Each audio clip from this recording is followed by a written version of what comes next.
Parece que el problema de los impuestos también ocurría hace 2000 años. Parece que hace 2000 años también estaban preocupados sobre los impuestos, sobre si pagar o no. Y la respuesta de Jesús ante esta pregunta nos regala en este tiempo presente un motivo para ver con claridad por dónde es la salida. Esto es a lo que Jesús se refiere como enfermedades buscadas. No sé si ustedes recuerdan que antes de que Israel tuviera un rey, eran pidiéndole a Dios, el pueblo era pidiéndole a Dios, ay, queremos un rey. Y Dios diciéndoles, no porque los reyes tiranizan los pueblos, no, danos un rey, no porque van a llevar sus hijos para el ejército, no, danos un rey, no porque van a prostituir sus hijas, no, danos un rey. Ténganlo pues, y preciso.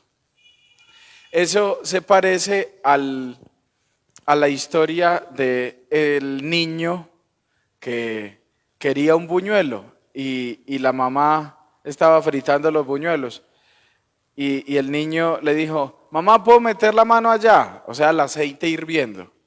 No, porque se quema.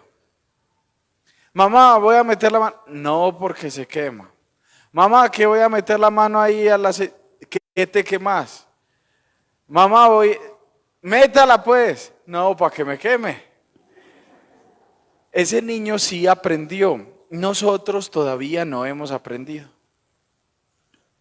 Yo no sé para cuándo lo vamos a dejar.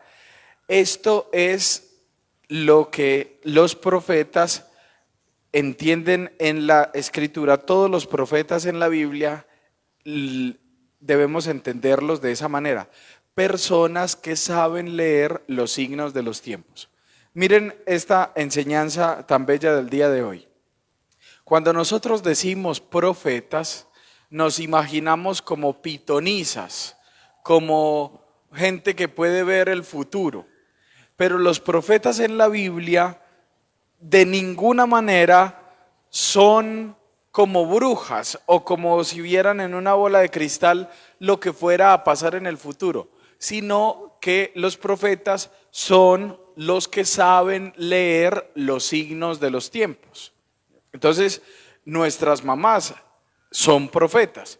Cuando lo veían a uno de niño miqueando en una escalita con una bicicleta, te vas a caer, te vas a caer, te vas a caer. Preciso, se cae. No es que la mamá sea bruja, no es que la mamá pueda ver el futuro, es que la mamá sabe leer los signos de los tiempos. Pero esta historia nos sirve aún más para decirles que los profetas no anuncian catástrofes. Por supuesto que caerse y quebrarse una mano es una catástrofe, pero no lo anuncia como prometiéndolo, sino como diciéndonos tenga cuidado, que mire que le vas a ver a cacho. Tenga cuidado porque... Entonces, de ninguna manera en la escritura, ojo con lo que les voy a decir, porque es que hay gente que utiliza la Biblia para sus propios intereses, para meterle miedo a la gente. En la escritura, por ninguna parte, Dios nos amenaza. En ningún versículo de la Biblia ustedes encontrarán una amenaza de mi Dios, sino una advertencia como el de esa mamá, que te vas a caer, que cuidado. ¿Acaso la mamá está amenazando al niño? No quiere que se vaya a golpear. Con todo el amor del mundo no quiere que le pase nada. Entonces entendamos que lo que la Escritura nos ofrece son enseñanzas para que no suframos. Pero no, nosotros preferimos meter la mano al aceite hirviendo o quebrarnos una mano jugando ahí en ese quiciecito. Nosotros seguimos siendo niños. Y en este caso específico de lo que la Escritura nos dice hoy acerca de los impuestos, el Señor tiene una palabra que decirnos este día. Y lo voy a explicar con lo tan mencionado del juicio. Ustedes han escuchado mucho sobre el juicio final. Y entonces no faltan esos sí son terroristas, esos predicadores que viven metiéndole terror a la gente. Yo les tengo como una cierta cosita, porque esa gente que vive metiendo pues miedo, y entonces a mí me da rabiecita, se los confieso, y yo les digo, a ver, me tocó decirle a uno, dígame a uno de esos predicadores que viven prometiendo candela por toda parte. A ver, dígame la traducción literal del griego de evangelio. Evangelio es una palabra griega y entonces yo le digo, ¿qué traduce? Y entonces me dice a regañadientes, buena noticia. Y vos en medio de ese terror anunciás la buena noticia. Todo lo contrario, la buena noticia, como reflexionábamos quienes estuvieron en la Eucaristía de ayer, la buena noticia hay que anunciarla en medio de alegría. Es que la traducción literal de evangelio es eso, buena noticia. ¿Para qué vamos a meterle terror a la gente? Les insisto, la Biblia no sirve para amenazar a nadie, sino para darle esperanza de que todo puede ser mejor y de que tu sufrimiento puede cambiar en danza. El Señor quiere cambiar nuestro luto en danza, nuestra tristeza en alegría. Entonces, todos esos tipos que han hablado del juicio final con un montón de terror, nos han dibujado como un juez sentado en una silla y enrostrándonos nuestros errores y diciéndole, vaya para allá, para la oscuridad. Y resulta que no. Eso es una imagen imperfecta de Dios, puesto que mi Dios ante todo es un papá. Pero más aún, un juez de la República, imagínense cualquier juez de la República, cuando se sienta a juzgar a alguien, esa persona no ama al delincuente. ¿Ustedes creen que Dios ama al delincuente? No por el pecado que cometió, no por el delito, sino porque es su hijo. Y lo hemos escuchado muchísimas veces en muchas predicaciones, que Dios aborrece el pecado, pero ama al pecador. Que Dios no le gusta el delito, pero ama al delincuente. Entonces, por supuesto, yo les prometo en este momento que ustedes al final recibirán un juicio, pero la persona que los va a juzgar es una persona que los ama. ¿No les parece a ustedes que hay motivos para llegar esperanzado y sin miedo al juicio final? Yo no le tengo miedo a la muerte. Ay, padre, ¿usted cómo es de pecador? Mucho.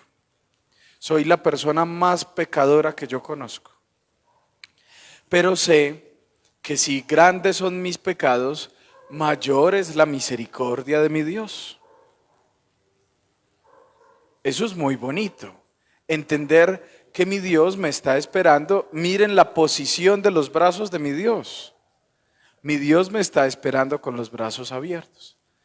Esta bondad del Señor yo no la uso para legitimar mi pecado. Y entonces para yo decir, no, como mi Dios es muy bueno, yo voy a seguir pecando. Ni más faltaba, para que no me vayan a malinterpretar. Pero el motivo que nosotros encontramos en la Escritura es un anuncio de la esperanza. Es saber que el Señor, un corazón quebrantado y humillado, tú no lo desprecias. Si nosotros nos arrojamos con esperanza en el Señor y entendemos que antes que castigador o legislador es un papá rico en misericordia, no tendríamos que tener en absoluto miedo a encontrarnos con Él. De hecho, el encuentro con Él es hoy. Hoy hemos venido a encontrarnos con el Señor. Entonces, este ejemplo que les he dicho, que en los jueces de la República Puede que alguno tenga un familiar juez, pero yo no estoy hablando mal de los jueces. Estoy hablando mal de esta sociedad que no tiene como ley de su vida el amor. En el capítulo 12 de los Corintios, el 13, perdón, nosotros encontramos una definición perfecta del amor. Dice que el amor no busca su propio interés. Si nosotros le preguntamos a la historicidad en el que fue escrito el Evangelio de hoy, ¿para qué el César cobraba impuestos? Para su propio interés, ¿sí o no?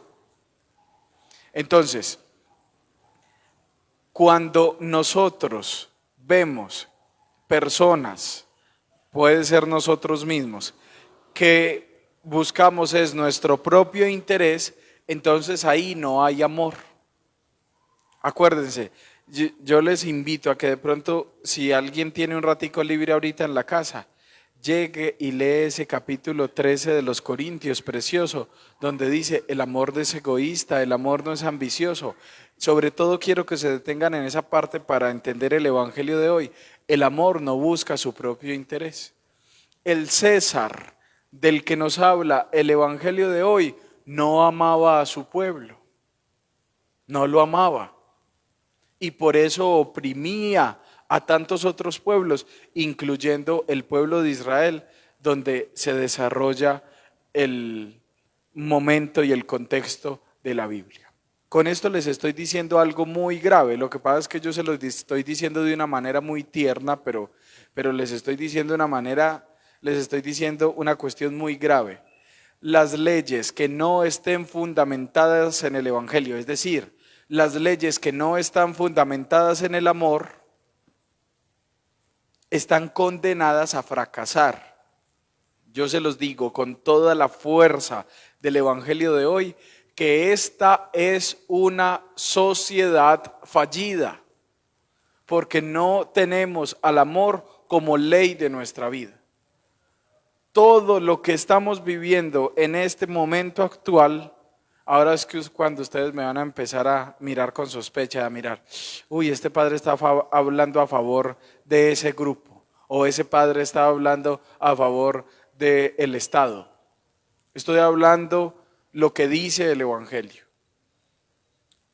Todos los problemas que tenemos en este momento en la sociedad es porque no hemos fundamentado sobre la ley del amor nuestras leyes, nuestras familias, nuestra economía. Es que el Señor tiene una palabra que decir en todos los órdenes. Al Señor le podemos preguntar de economía. Fíjense que la pregunta del día de hoy que le hacen al Señor es sobre la economía, sobre un aspecto económico. Y el Señor responde con la sabiduría propia del amor. Entonces, como profeta, puesto que así me constituyeron en la pila bautismal, como a todos ustedes, como profeta les digo, si ustedes siguen eligiendo tipos que no nos aman, vamos a seguir en las mismas. Yo no sé cómo lograr, sí lo sé, es educando nuestros niños en el amor, educando nuestros futuros gobernantes en el amor. Yo no sé cuándo tendremos la fortuna de tener gobernantes que nos amen. Esto sería muy diferente. Economistas que nos amen. Todos los dirigentes que nos amen. Y nosotros también, en todos los órdenes. Esta sociedad tiene que hacer del amor la ley de su vida, de un amor que no busca su propio interés. Nosotros a veces se nos sale el tirano. El tirano es aquel que busca su propio interés. Y nosotros a veces, esto no lo estoy diciendo para que nosotros entonces empecemos a mirar los errores de los demás y los de los políticos. No, en este momento vamos a preguntarle al Señor si yo en algún momento de mi vida he sido tirano y he buscado mi propio interés y he luchado para salvarme yo y para estar bien yo. así no es. El Señor dice que cuando todos estemos bien, la sociedad estará bien. Termino con una enseñanza muy bonita de un sembrador de maíz. Había un señor que se ganaba siempre todos los concursos del mejor maíz. Y entonces un periodista fue y lo entrevistó y le preguntó: señor, ¿cuál es el secreto para tener el mejor maíz? Y entonces le dijo: vaya, pregúntele a mis vecinos. Entonces el periodista se extrañó y dijo: ¿y los vecinos qué van a saber el secreto de este señor? Y resulta que los vecinos le contaron que las mejores semillas de su cultivo, él se las regalaba a los vecinos. Entonces saben ustedes que esto es ciencia. Por la polinización, las abejas, los pájaros y todo, de todas las plantaciones vecinas traían lo mejor en sus paticas, los insectos y todos, en sus paticas traían lo mejor de todos los otros cultivos, lo traían al de él. La clave es que todos estemos bien, la clave es darle lo mejor a los demás. Nosotros a veces no le hemos dado lo mejor de nuestra vida a los demás. Y a veces somos luchando porque solamente yo esté bien o mi familia esté bien y no nos preocupamos de los demás. Eso es lo que el Evangelio de hoy nos quiere poner la mirada en los demás, en que todos estemos bien, en que todos seamos uno, en que me duela el otro, en que yo ame al otro, me entregue al otro. Si yo lucho porque este mundo sea mejor, porque mi entorno sea mejor, eso se va a ir contagiando. En este tiempo donde el verbo contagiar nos da tanto miedo, el Evangelio del día de hoy nos invita a contagiar el amor para que nuestras leyes sean más justas.